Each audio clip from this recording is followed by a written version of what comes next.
Hello students, Praveen உத்ராத்தில் second பேப்பரில் டிப்பனி பார்த்துக்கிட்டு இருக்கோம். அதில் வந்து நம்ம தாத்து சித்தாந்த் பார்த்தோம். அதுக்கப்புறம் யோ ஹே ஹோ வாது அது பார்த்தோம். அதுக்கப்புறம் கன்னௌஜி இப்போ பார்க்க போகிறோம். இது இம்பார்ட்டண்ட் ஸ்டூடெண்ட். செகண்ட் பேப்பரில் உங்களுக்கு 6th கொஸ்டினுக்கான டிப்பனியில் இதுவும் இம்பார்ட்டண்ட். இது பார்க்கலாம். இது வந்து உங்களுக்கு சரவணா கைடில் பேஜ் நம்பர் 438. கன்னௌஜின்றது ஒரு மொழியோட நேமு. பாரத் மே கை போலியா விபாஷாயே और பாஷாயே போலி வ சம்ஜி ஜாத்தே हैं. அதாவது நம்ம இந்தியாவில் பாரத் மே பேசப்படும் கை போலியா பல மொழிகளில் கிளைமொழிகள் விபாஷாய என்னது கிளைமொழிகளும் இருக்கின்றன. அவர் பாஷாய மொழிகளும் கிளைமொழிகளும் பேசப்படுகின்றன அப்படின்னு சொல்கிறாங்க. நம்ம பாரத்தில் பல மொழிகளும் பல கிளை மொழிகளும் பேசப்படுகின்றன. துணை மொழிகள் அது கிளைமொழிகள் சம்ஜி துணை மொழிகள் அப்படின்னு சொல்கிறாங்க. பாரதிய ஆரிய பாஷாவோமே நம்முடைய இந்தோ ஆரிய மொழிகளில் இந்திய ஆரிய மொழிகளில் பச்சமி அதாவது பச்சமி ஹிந்தி மேற்கத்திய இந்தி அல்லது கேந்திரிய இந்தி மத்திய இந்தி மேற்கத்திய இந்தி அல்லது கேந்திரியனா மத்திய இந்திக்கு 5 பிரதான் விபாஷாயே மானி ஜாத்தி है. 5 கிளைமொழிகள் ஏற்றுக்கொள்ளப்பட்டன, கிளைமொழிகளாக ஏற்றுக்கொள்ளப்பட்டன அப்படின்னு சொல்கிறாங்க. கடிபோலி, விரஜபாஷா, கன்னௌஜி, பாங்கரு, புந்தேலி இந்த 5 வந்து கிளைமொழிகளாக மானி ஜாத்திகை ஏற்றுக்கொள்ளப்பட்டன.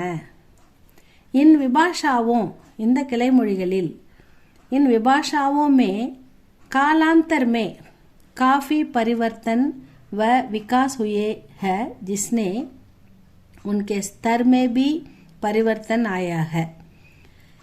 इन विभाषाओं में இந்த கிளை மொழிகளில் காலாந்தர் காலப்போக்கில் நாட்கள் ஆக ஆக காஃபி போதுமான பரிவர்த்தன் மாற்றம் ஏற்பட்டது அப்படின்னு சொல்கிறாங்க. அந்த மாற்றம் வந்து அதனுடைய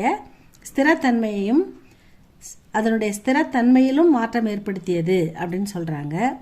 ஆஜ்கல் இன் விபாஷாவோமே நவடேஸ் இப்போல்லாம் வந்து இந்த விபாஷா இந்த கிளைமொழிகளிலும் கை சாகித்யக் ரச்சனாயே பி ஹோ ரஹி ஹை.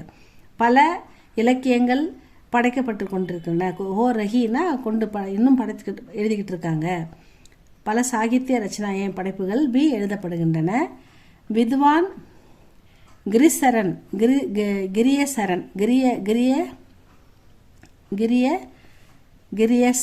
கிரியர்சன் विद्वान ग्रियर्सन कहते हैं.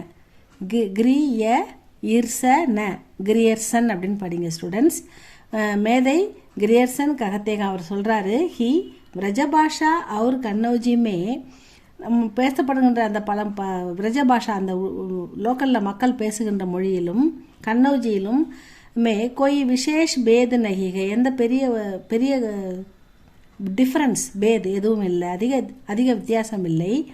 எகு பச்சமி இந்திக்கு போலிக இது மேற்கத்திய இந்தி என்று மேற்கத்திய பகுதிகளில் பேசப்படுகிறது அப்படின்னு சொல்லியிருக்காரு.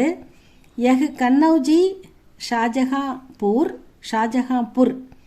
கான்பூர் ஃபரூக்காபாத் அப்புறம் இட்டாவா ஆதி க்ஷேத்ர கி சாமானிய போல்சால் கி பாஷாக.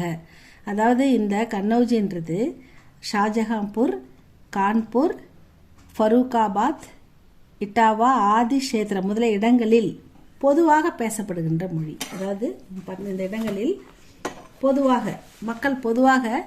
இந்த இடங்கள்லாம் மக்கள் பொதுவாக சாமானிய போல்சால் பொதுவாக பேசப்படுகின்ற பாஷாக. இதிகாஸ் பிரசித்த நகர் கன்னௌஜ் இதிகாசத்தில் புகழ்பெற்ற நகரமான கன்னௌஜ் அது வந்து கன்யா குப்ஜின்னு சொல்லுவாங்க. ஆதார் அந்த புத்தகத்தின் ஆதார் அதன்படி யகு போலி கன்னௌஜி கஹலாத்திகை இந்த மொழி கன்னௌஜி என்று அழைக்கப்படுகிறது. व्रजभाषा और कन्नौजी भाषा में बहुत कुछ समानता पाई जाती है. அதாவது பிரஜபாஷாவிலையும் கன்னௌஜிலையும் அதிகமான ஒப்புமைகள் சமானதா காணப்படுகின்றன. ஒப்புமை ரெண்டுத்துக்கும் நிறைய ஒத்துமை இருக்கிறது அப்படின்னு சொல்கிறாங்க. கன்னௌஜி மே, அந்த கன்னௌஜியில் ந துவனி ந அப்படின்ற சத்தம் பிரயோக நகி ஹோத்தா, அதில் வராது. அந்த சத்தம் அதில் வந்து கன்னௌஜியில் ந அப்படின்ற துவனின்னா சத்தம், அந்த வாய்ஸ் வராதுன்னு சொல்கிறாங்க. பிராயக அதாவது ல और ஈ கே ஸ்தான் பர், அதாவது அந்த இடத்துல அவங்க ஆரம்பத்துலேருந்தே ல और ஈ கே ஸ்தான் பர் இந்த இடத்துல ர துவனிக்கா பிரயோக கியா ஜாத்தாக. அதெல்லாம் வந்து இந்த இடத்துல இந்த எழுத்துக்கு பதில் அவங்க ர அப்படின்ற சத்தத்தை சவுண்டை துவனி பிரயோகியாக யூஸ் பண்ணுறாங்க அப்படின்னு சொல்கிறாங்க. இது ரெண்டு தான் டிஃப்ரென்ஸ், வேறு அதிகம் இல்லை. கன்னௌஜி இவ்வளோ தான் ஸ்டூடெண்ட்ஸ். இதை நல்லா படிங்க, எழுதி பாருங்கள். உங்களுக்கு பிடிச்சிருந்தா லைக் பண்ணுங்கள், ஷேர் பண்ணுங்கள், சப்ஸ்கிரைப் பண்ணுங்கள் ஸ்டூடெண்ட்ஸ். தேங்க்யூ ஃபார் வாட்சிங்.